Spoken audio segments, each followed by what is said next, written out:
Good morning. Good morning. First of all, it's good to be back in Tallinn and to meet with EU defense ministers. I look forward to meet all of them and in particular to discuss cyber and how we together can respond to the many cyber threats we are faced with. I look forward to participate in the cyber exercise together with the EU defense ministers. That's the first time I participate in the cyber exercise with the European Union, and I'm also glad to announce that NATO has decided to upgrade the EU participation in our cyber exercise, which is going to take place later on this year. It's called Cyber Coalition, and it's one of the biggest cyber exercises in the world, and the EU will be a full participant, will participate fully in that cyber exercise.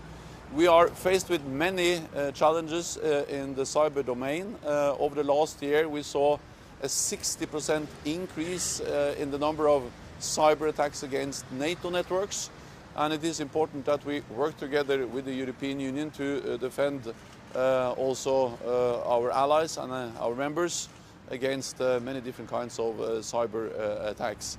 So timely exchange of information, harmonizing our procedures is key to respond to any kind of cyber attacks, and we saw that also this spring with the two major or big cyber attacks where NATO and EU worked closely together. Our experts exchanged information and helped each other in our response to these major cyber attacks. So we will step up our efforts. I look forward to work closely with the European Union and also discuss with the EU ministers how we can further strengthen NATO-EU cooperation in general.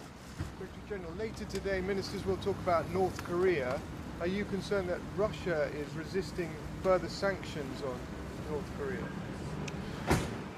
There are already sanctions agreed in the UN, and it is extremely important that all those sanctions are fully implemented, because the North Korean behavior is a global threat and requires a global response, a united global response.